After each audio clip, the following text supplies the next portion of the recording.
दोस्तों, एक health insurance policy खरीदते टाइम इंश्योरेंस कंपनीज इतने सारे फीचर्स हमारे सामने रख देती हैं कि हम कंफ्यूज हो जाते हैं कि भाई इनमें से कौन सी पॉलिसी हमें लेनी है। और उनमें से बहुत से फीचर्स ऐसे भी हैं जो हो सकता है पूरे लाइफ टाइम में आप इस्तेमाल ही ना कर पाएं। और जो इस्तेमाल के फीचर्स हैं यानी जरूरी फीचर्स हैं, उनके बारे में हम जिक्र नहीं करते और वो तो हर क्लेम में काम भी आने वाले हैं। तो ऐसे कौन से फीचर्स हैं जो आपके हर क्लेम के टाइम पे मदद करेंगे और जिनको चेक करना बहुत जरूरी है। आज के वीडियो में 5 ऐसी जरूरी बातें, जरूरी फीचर्स मैं आपको बताने वाला हूं जो एक बेस्ट हेल्थ इंश्योरेंस पॉलिसी खरीदने में आपकी मदद तो करेंगे ही, और इसके साथ साथ जो बिना वजह के फीचर्स का खर्चा है उससे भी आपको बचा लेंगे। तो देरी किस बात की, आइए वीडियो को शुरू करते हैं। अब दोस्तों, आजकल आप ये तो जानते ही हैं कि मार्केटिंग का जमाना है। सीधा साधा अगर कुछ भी है ना तो वो बिकता नहीं है, और ये बात हेल्थ इंश्योरेंस कंपनीज अच्छे से पहचान गई हैं, और इसीलिए इतने सारे complicated health insurance products, health insurance plans आपके सामने वो लेके आते हैं। अब दोस्तों, एक हेल्थ इंश्योरेंस पॉलिसी के फीचर्स की अगर बात करें तो मैं इन्हें 2 कैटेगरीज में डिवाइड करता हूं। सबसे पहले तो जो फंडामेंटल फीचर्स है, जरूरी फीचर्स है जो हर क्लेम में आपके काम आएंगे, और इन्हीं फीचर्स के अकॉर्डिंग पॉलिसी डिजाइन की जाती है, प्राइसिंग तय की जाती है, और क्लेम्स में भी इनका बहुत इंपॉर्टेंट रोल रहता है। दूसरी जो कैटेगरी आती है वो है फैंसी फीचर्स की, यानी प्लान को जब पॉलिश करने की बारी आए तो इन फीचर्स का रोल शुरू होता है। जो बेसिक और फंडामेंटल जो मूलभूत फीचर्स हैं उनके चारों तरफ इन फीचर्स को डिजाइन किया जाता है। और अगर आप इस प्लान को किसी भी दूसरी हेल्थ इंश्योरेंस पॉलिसी से कंपेयर करते हैं तो आपको लगता है कि भाई इसमें तो ढेर सारे फीचर्स हैं जो किसी और अलग प्लान में नहीं है। लेकिन इंश्योरेंस कंपनी ये बात समझती है कि इन फीचर्स की वजह से वो बहुत सारी पॉलिसीज बेचना चाहती है, जबकि इनमें से बहुत ही रेयर क्लेम्स कभी आएंगे जिनका पैसा इंश्योरेंस कंपनीज को देना पड़ेगा, और इसी बात का वो फायदा उठाती हैं। तो जो जरूरी लिस्ट है उन 5 बातों में सबसे पहला नाम है रूम रेंट लिमिट और आईसीयू चार्जेस का। दोस्तों, जब कोई भी पेशेंट जो है वो ट्रीटमेंट के लिए जब एडमिट होता है तो अगर कोई इमरजेंसी केस है तो उसे आईसीयू में ले जाया जाता है, नहीं तो एक नॉर्मल ट्रीटमेंट जो है उसके लिए आपको एक रूम लेना पड़ता है जहां पे सारी ट्रीटमेंट को फॉलो अप किया जाता है। अब ये रूम है ना, इसमें काफी सारी कैटेगरीज होती हैं, जैसे कि ट्विन शेयरिंग रूम होता है, यानी एक रूम के अंदर 2 पेशेंट रहेंगे। सिंगल प्राइवेट एसी रूम है, यानी अकेला पेशेंट इसके अंदर रहेगा और उसके अंदर एसी भी इंस्टॉल्ड होगा। उसके अलावा सेमी डिलक्स है, सुपर डिलक्स है, या स्वीट रूम भी आता है, जैसे कि बहुत ग्रैंड रूम कहा जाता है कि बहुत बड़ा रूम है, बहुत सारी फैसिलिटीज वहां पे मिलेंगी। तो दोस्तों, जो भी रूम कैटेगरी आप चूज करते हैं उसी के हिसाब से आपके बाकी खर्चे भी डिसाइड होते हैं। मान लो एक सिंगल प्राइवेट एसी रूम में किसी टेस्ट या डॉक्टर विजिट का खर्चा 500 रुपए है, तो अगर आप उससे ऊपर वाली कैटेगरी यानी कि डिलक्स या फिर स्वीट रूम लेते हैं तो वही खर्चा वहां 700 या 1000 रुपए का भी हो सकता है।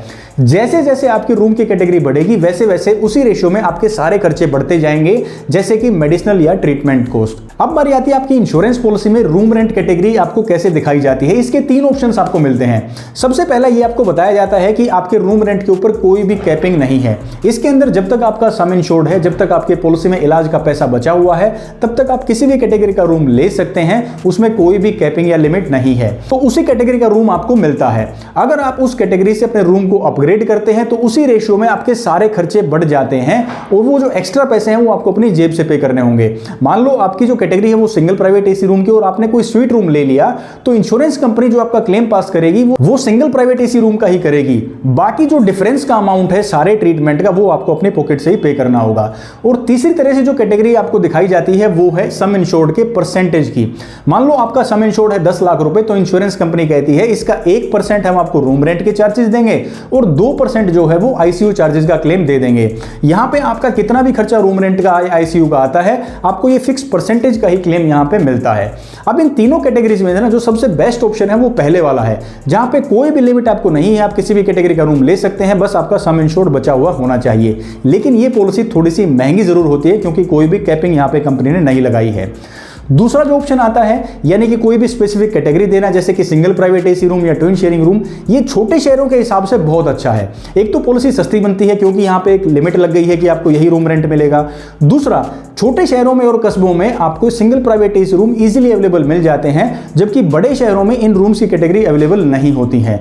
और तीसरा फायदा यह है कि छोटे शहरों में सिंगल प्राइवेट एसी रूम और स्वीट रूम में कोई ज्यादा डिफरेंस नहीं होता है, वहां पे सिर्फ बिलिंग का ही डिफरेंस होता है, बाकी सारे फीचर्स और सारे जो रूम के साइज और फीचर्स वगैरह तकरीबन सेम ही रहते हैं।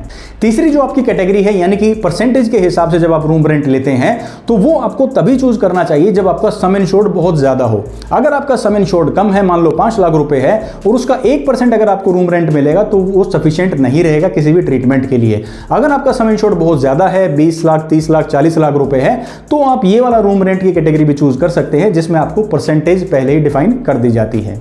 अब दोस्तों रूम रेंट और आईसीयू चार्जेस के बाद जो दूसरा सबसे महत्वपूर्ण पॉइंट है वो है आपका सम इंश्योर्ड, यानी कितने रुपए का इलाज आप एक पॉलिसी में ले सकते हैं एक सिंगल क्लेम के अंदर, वो आपका बेसिक सम इंश्योर्ड कहा जाता है। आपने सुना होगा ना, लोग बोलते हैं मेरी 10 लाख की पॉलिसी है, 20 लाख की पॉलिसी है, 50 लाख की पॉलिसी है, वो सम इंश्योर्ड की ही बात कर रहे हैं, यानी इतने रुपए तक का इलाज आप ले पाएंगे। आज आप किसी भी हेल्थ इंश्योरेंस कंपनी के प्लान्स ले लें, वहां पे आपको 5 लाख रुपए से लेकर 2 करोड़ रुपए तक का सम इंश्योर्ड मिल जाता है। तो जो भी सम इंश्योर्ड आपको लेना है वो सफिशिएंट होना चाहिए। आपको एक ओवर इंश्योर्ड पॉलिसी नहीं लेनी है, क्योंकि आजकल शो ऑफ का भी जमाना है। लोग बोलते हैं भाई फैमिली मेंबर तो सिर्फ 2 हैं, हमने पॉलिसी 50 लाख रुपए की ली है, जबकि इतने सम इंश्योर्ड का इस्तेमाल नहीं है। क्योंकि मान लो किसी पेशेंट को 50-60 लाख रुपए का अगर इलाज लेना पड़ जाता है तो 10 में से एक ही पेशेंट है जो इलाज से बच के वापस आता है, क्योंकि इतना खर्चा जिस पेशेंट के इलाज के ऊपर हो जाता है वो बीमारी से नहीं मरता, वो तो इलाज से ही मर जाता है। तो सम इंश्योर्ड इतना लो जो आपको कम ना पड़े, और ज्यादा सम इंश्योर्ड अगर आप ले लेंगे तो ज्यादा पैसे आपको पे करने होंगे, उससे भी आप बच जाएं। तो एक आइडियल सम इंश्योर्ड डिसाइड करने के लिए 4 पॉइंट्स मैं आपको बताने वाला हूं। इनके जरिए आप एक सिंपल तरीके से एक आइडियल सम इंश्योर्ड अपनी फैमिली या अपने लिए डिसाइड कर पाएंगे। इस लिस्ट में जो पहला नाम है वो है आपका शहर। जिस शहर में आप रहते हैं, जहां आपको इलाज लेना है किसी भी मेडिकल इमरजेंसी के दौरान, उसकी महंगाई दर क्या है, उसकी मेडिकल इन्फ्लेशन क्या है। हो सकता है एक छोटे शहर में किसी ट्रीटमेंट का जो कॉस्ट है वो 1 लाख से 1.5 लाख रुपए हो, उसी ट्रीटमेंट का कॉस्ट एक मेट्रो सिटी में 4 से 5 लाख रुपए भी हो सकता है। तो इसी हिसाब से आपका सम इंश्योर्ड भी इंक्रीज हो जाएगा अगर आप एक बड़े शहर में रहते हैं जहां इलाज का खर्चा ज्यादा है। एक आइडियल सम इंश्योर्ड डिसाइड करने में दोस्तों अगला पॉइंट है आपकी फैमिली का साइज। अगर दोस्तों आपकी फैमिली में लिमिटेड मेंबर्स हैं, 2 मेंबर्स हैं, 3 मेंबर्स हैं, तो आप सम इंश्योर्ड कम भी रख सकते हैं। लेकिन अगर फैमिली साइज बड़ा है, 5-6 मेंबर्स हैं, तो आपको सम इंश्योर्ड ज्यादा रखना चाहिए, क्योंकि ज्यादा लोगों की डिपेंडेंसी उस अमाउंट के ऊपर है। अगर वो ज्यादा रहेगा तो फिर सबके लिए क्लेम के लिए सफिशिएंट वो हो जाएगा। तीसरा इंपॉर्टेंट पॉइंट है दोस्तों आपकी एज। अगर आपकी एज अभी बहुत कम है तो ज्यादा सम इंश्योर्ड लेने की जरूरत नहीं है, क्योंकि कम एज में कोई बड़ा इलाज लेने के चांसेस बहुत कम है। लेकिन अगर आपकी एज हायर साइड पे है, लेट 40s 50s में है, तो उस टाइम पे बहुत ज्यादा चांसेस हैं कि कोई लाइफस्टाइल डिजीज या फिर कोई मेजर मेडिकल खर्चा आ जाए, तो उस टाइम पे आपको ज्यादा सम इंश्योर्ड रखना चाहिए।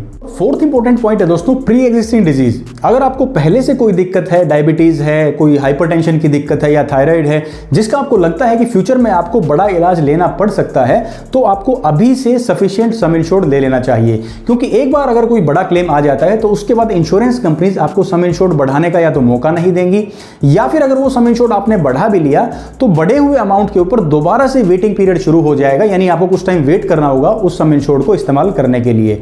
तो अगर कोई प्री एग्जिस्टिंग डिजीज के चांसेस हैं तो पहले ही सफिशिएंट सम इंश्योर्ड ले लें। इन चारों ही फैक्टर्स को आप कंसीडर करके इनसे अंदाजा लगाकर एक आइडियल सम इंश्योर्ड तक पहुंच सकते हैं, और आपको ओवर इंश्योर्ड एक पॉलिसी खरीदने की जरूरत नहीं है जिसके लिए ज्यादा पैसे आपको पे करने पड़े। अब दोस्तों बारी आती है तीसरे इंपॉर्टेंट पॉइंट की, और उसका नाम है वेटिंग पीरियड।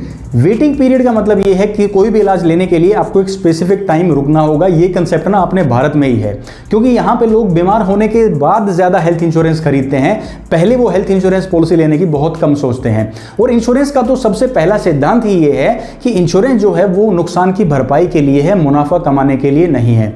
तो इंश्योरेंस कंपनी ने क्या किया है, हर कैटेगरी के ट्रीटमेंट के लिए एक वेटिंग पीरियड रख दिया। अगर इस कैटेगरी की ट्रीटमेंट आपको लेनी है तो इतना टाइम आपको वेट करना ही होगा। और सबसे ज्यादा क्लेम रिजेक्शन इसी कारण से फेस करने पड़ते हैं, क्योंकि इसके बारे में हमें जानकारी नहीं होती। हम क्लेम फाइल कर देते हैं, क्लेम रिजेक्ट हो जाता है, और उसके बाद पता चलता है कि भाई इस इलाज का तो अभी वेटिंग पीरियड बचा हुआ था, इसका क्लेम तो हम अभी ले ही नहीं सकते। वेटिंग पीरियड जनरली दोस्तों 3 कैटेगरीज के होते हैं। सबसे पहला टाइप है स्टैंडर्ड एक्सक्लूजन ऑफ 30 डेज, यानी ये पॉलिसी खरीदने के बाद अगले 30 दिन का वेटिंग पीरियड है, जिसके दौरान आपको कोई भी सिकनेस, इलनेस या किसी भी तरह का आप क्लेम नहीं ले पाएंगे। सिर्फ इस दौरान सिर्फ एक्सीडेंटल जो क्लेम्स है ना वही प्रोसेस किए जाते हैं। दूसरा जो वेटिंग पीरियड दोस्तों वो स्पेसिफिक इलनेस का है। ये कुछ लिस्टेड ट्रीटमेंट्स होती हैं जो आपको पॉलिसी वर्डिंग से मिल जाएंगी, जिनका ट्रीटमेंट भी वन टाइम ही होता है। जैसे एक बार ये कोई छोटी सर्जरी हो सकती है, या वन टाइम में ही इन्हें क्योर किया जा सकता है, जैसे कि पाइल्स है, अपेंडिक्स है, हर्निया है, इस तरह की ट्रीटमेंट्स होती हैं। इनका वेटिंग पीरियड रहेगा 24 महीने का। अमूमन 24 महीने का वेटिंग पीरियड होता है। कुछ पॉलिसीज ये 12 महीने का वेटिंग पीरियड रखती हैं, लेकिन इससे पहले इनका इलाज आप क्लेम नहीं कर सकते। और तीसरी जो वेटिंग पीरियड की कैटेगरी है दोस्तों वो है प्री एग्जिस्टिंग डिजीज, यानी जो दिक्कत आपको पॉलिसी लेते टाइम है और आप पॉलिसी में डिक्लेयर करते हैं ये दिक्कत मुझे पहले से है, उसके लिए आपको 3 से 4 साल वेट करना होगा कोई भी हेल्थ इंश्योरेंस प्लान लेने के बाद। अब देखिए दोस्तों ये बहुत लंबा टाइम हो जाता है, इसलिए इंश्योरेंस कंपनीज ने आपको ऑप्शन दिया दिया है कि आप इस टाइम को कम भी कर सकते हैं एक प्री एक्जिस्टिंग डिजीज का वेवर राइडर लेकर, यानी कुछ एक्स्ट्रा पैसे आपको एक बार पे करने होंगे और आपका जो ये टाइम है प्री एक्जिस्टिंग डिजीज से जुड़े हुए इलाज का वेटिंग पीरियड है 4 साल 3 साल, इसे आप घटा के 2 साल या 1 साल भी कर सकते हैं। हालांकि ये जो एड ऑन है, ये जो राइडर है, ये सभी इंश्योरेंस कंपनीज नहीं देती हैं, लेकिन बहुत से प्लान्स में आपको मिल जाएगा। अगर ये अवेलेबल है तो अपने प्री एक्जिस्टिंग डिजीज को आप जरूर घटा सकते हैं। तो इस तरह से वेटिंग पीरियड आपको अपनी हेल्थ इंश्योरेंस पॉलिसी में जरूर चेक करना चाहिए, क्योंकि इनका रिलेशन आपके हर ट्रीटमेंट से जुड़ा हुआ है। नेक्स्ट जो इंपॉर्टेंट पॉइंट आता है दोस्तों, वो है प्री एंड पोस्ट हॉस्पिटलाइजेशन और कंज्यूमेबल्स के एक्सपेंसेस। अब जब भी कोई पेशेंट एडमिट होता है तो ऐसा नहीं कि वो डॉक्टर के पास गया और डायरेक्टली एडमिट हो गया एक इमरजेंसी को छोड़ के। हम डॉक्टर के पास जाते हैं, डायग्नोसिस करवाते हैं, दवाइयां लेते हैं, टेस्ट करवाते हैं, फिर जब आराम नहीं होता उसके बाद जब डॉक्टर बोलता है कि आपको इस ट्रीटमेंट के लिए एडमिट होना पड़ेगा, तब जाके हम एडमिट होते हैं। इस दौरान बहुत से खर्चे भी हमारे हो जाते हैं। सेम चीज डिस्चार्ज होने के बाद रिकवरी एक्सपेंसेस की है, यानी कि डिस्चार्ज होने के बाद हमें बहुत सी दवाइयां लेनी पड़ती हैं, बार बार टेस्ट करवाने पड़ते हैं कि रिकवरी अच्छे से हो रही है नहीं, तो इसमें भी बहुत सा खर्चा हो जाता है। जो एडमिट होने से पहले के खर्चे हैं उन्हें प्री हॉस्पिटलाइजेशन, और जो डिस्चार्ज होने के बाद के इस तरह के खर्चे हैं उन्हें पोस्ट हॉस्पिटलाइजेशन एक्सपेंसेस कहा जाता है। ये दोनों ही खर्चे हेल्थ इंश्योरेंस कंपनीज कवर करती हैं, लेकिन इनमें डिफरेंस क्या है कि कितने दिनों के खर्चे कवर किए जाते हैं। ज्यादातर हेल्थ इंश्योरेंस कंपनीज अभी 60 दिन का तो प्री हॉस्पिटलाइजेशन एक्सपेंसेस और 90 या 180 दिन का पोस्ट हॉस्पिटलाइजेशन एक्सपेंसेस का खर्चा कवर करती हैं। अब ये दिनों में देखते हैं ना तो लगता है कि इतने डेज ही तो है, तो ज्यादा तो नहीं है, लेकिन आप सोचो आपकी पॉलिसी तो पूरे 1 साल की है, तो 8 महीने के तो ये इसी कैटेगरी के एक्सपेंसेस आपके कवर हो जाते हैं। तो ये पॉलिसी चूज करते टाइम आपको देखना है तो बहुत अच्छे खासे दिनों के प्री और पोस्ट हॉस्पिटलाइजेशन एक्सपेंसेस आपकी पॉलिसी कवर करती हो, ताकि ये वाला जो खर्चा है जो हर क्लेम के साथ होना ही होना है वो भी आपकी पॉलिसी कवर कर पाए। अब इसी का दोस्तों दूसरा पार्ट आता है कंज्यूमेबल्स का। कंज्यूमेबल्स कुछ आइटम होते हैं जो कि नॉन मेडिकल कैटेगरी के हैं, यानी उनकी कैटेगरी तो मेडिकल इलाज की नहीं है, लेकिन इलाज के दौरान उनका इस्तेमाल किया जाता है। ऐसे बहुत से आइटम्स होते हैं और उनकी बिलिंग भी आपके टोटल बिल अमाउंट का 5 से 7% की हिस्सेदारी हो सकती है। और इंश्योरेंस कंपनीज ना कंज्यूमेबल्स का क्लेम नहीं देती हैं एक्सटेंडेड पॉलिसी के साथ। तो इसमें क्या करना है, आपको एक एड ऑन लेना है। हर इंश्योरेंस कंपनी ऑप्शन के तौर पे आपको कंज्यूमेबल्स कवर ऐड करने का ऑप्शन देती है, यानी आप एक्स्ट्रा पैसे पे करके कंज्यूमेबल्स अपनी पॉलिसी में ऐड करवा सकते हैं। तो जहां जरूरी लगे, अगर आपको लगता है कि इन एक्सपेंसेस का खर्चा भी आपको कवर करना चाहिए, तो आपको अलग से कंज्यूमेबल्स अपनी पॉलिसी में ऐड करवा लेने हैं। या अगर कोई प्लान आपको स्टैंडर्ड वर्जन में ही कंज्यूमेबल्स एक्सपेंसेस का कवरेज दे रहा है, ये कंज्यूमेबल आइटम कौन कौन से होते हैं इसकी लिस्ट आपको पॉलिसी वर्डिंग से मिल जाएगी। जो भी एनेक्सर की कवरेज आपका प्लान देता है उस एनेक्सर की लिस्ट में इनकी सारी डिटेल्स लिखी रहती है कि कौन से आइटम्स कवर किए जाएंगे। तो जब भी पॉलिसी खरीदें तो प्री और पोस्ट हॉस्पिटलाइजेशन और कंज्यूमेबल एक्सपेंसेस के बारे में जरूर चेक करें। अब दोस्तों पांचवा और फाइनल पॉइंट है एक्सक्लूजन्स। ये आप कहेंगे सर फीचर तो नहीं है, भाई ये कोई फीचर नहीं है, लेकिन ये एक बहुत जरूरी इंफॉर्मेशन है जो आपके पॉलिसी वर्डिंग्स में आपको मिलेगी। ये इतनी जरूरी इंफॉर्मेशन है कि इसमें एक एक पॉइंट लिखा होगा कि आपका हेल्थ इंश्योरेंस क्लेम क्यों रिजेक्ट होगा। इंश्योरेंस कंपनी इसमें बताती है कि वो कितना क्लेम देगी, कब देगी और कौन कौन से इलाज का क्लेम आपको मिलेगा। अब ये कोई ऐसा तो नहीं है कि बहुत जरूरी फीचर है, लेकिन ये जानकारी बहुत जरूरी है। ये वैसा ही है, मान लो अगर कोई आपका एग्जाम है और आपका एग्जामिनर आपको बोल दे कि ये 100 क्वेश्चन हैं, इन्हीं के अंदर से आपको क्वेश्चंस आएंगे एग्जाम के अंदर, तो आपके लिए कितना आसान हो जाएगा उस एग्जाम के लिए प्रिपेयर करना और कितने अच्छे से अपना क्वेश्चन पेपर आप अटेम्प्ट करेंगे। तो ऐसे ही इंश्योरेंस कंपनी आपको पहले ही बता रही है कि भाई ये इलाज के लिए अगर आप क्लेम फाइल करेंगे तो हम क्लेम नहीं देंगे, इतने टाइम से पहले अगर आप क्लेम फाइल करेंगे वो भी हम नहीं देंगे, और कौन कौन सी ऐसी कैटेगरीज हैं जिसमें अगर आप क्लेम फाइल करेंगे तो आपको क्लेम में दिक्कत आएगी ही आएगी। लेकिन इंटरेस्टेड कौन नहीं है? हम इंटरेस्टेड नहीं है एक्सक्लूजन्स को पढ़ने में, समझने में। हम कहां बिजी हैं? जो इसके फैंसी फीचर्स हैं उनको देखने में। और जब हमें परेशानी आएगी, क्लेम रिजेक्शन होगा, तब इंश्योरेंस कंपनी एक्सक्लूजन निकाल के सामने हमारे लाएगी और बताएगी कि भाई हमने तो पहले ही लिखा है कि ये क्लेम आपको नहीं मिलेगा। तो आपको हर इंश्योरेंस पॉलिसी के एक्सक्लूजन जरूर पढ़ने चाहिए कोई भी हेल्थ इंश्योरेंस प्लान खरीदने से पहले। और मैं तो आपको एडवाइस देता हूं कि एक्सक्लूजन्स के साथ साथ आपको पूरा पॉलिसी वर्डिंग्स का डॉक्यूमेंट पढ़ना चाहिए। इसके अंदर हर डिटेल, हर टर्म्स एंड कंडीशन इतनी बारीकी से लिखी हुई है कि आप उसको पढ़ के आपको बिल्कुल क्लियर आइडिया हो जाएगा कि हेल्थ इंश्योरेंस पॉलिसी बेसिकली है क्या, क्या कवरेज देगी और क्या क्या कवरेज आपको इसके अंदर नहीं मिलता है, ताकि जो हमारी जो परसेप्शंस है, हमारी एक्सपेक्टेशंस है एक हेल्थ इंश्योरेंस पॉलिसी से, वो रियलिस्टिक रियलिस्टिक हो, यानी जो क्लेम मिलने वाले हैं उन्हीं के बारे में हमें पता हो, और जो रिजेक्ट होने वाले इलाज हैं या जो कवरेज हमें नहीं मिलती है उनके बारे में भी हमें पहले से जानकारी हो। तो अब मेरे दोस्तों, मैंने आपको ये 5 ऐसे पॉइंट्स, 5 ऐसे जरूरी कवरेजेस बता दी हैं जो आपको हर क्लेम में काम आएंगी। कोई भी क्लेम फाइल होगा तो इनका इस्तेमाल होगा ही होगा, और किसी फीचर का हो सकता है इस्तेमाल हो या ना हो। तो कोई भी प्लान खरीदते टाइम आपको सबसे पहले इन्हीं 5 फीचर्स को चेक करना है। अगर आपको लगे कि इनके बेस्ट ऑप्शंस आपको उस प्लान के अंदर मिल रहे हैं, तभी आपको अगले स्टेप पे जाना है। इनके अलावा भी बहुत से ऐसे फीचर्स हो सकते हैं जो आपके काम आए, तो इनके बाद आपको उन्हें भी कंसीडर करना है। इनके अलावा अगर कोई बहुत जरूरी फीचर आपको लगता है कि जो आपके प्लान में होना चाहिए, मुझे आप वो कमेंट सेक्शन में कमेंट करके बता सकते हैं।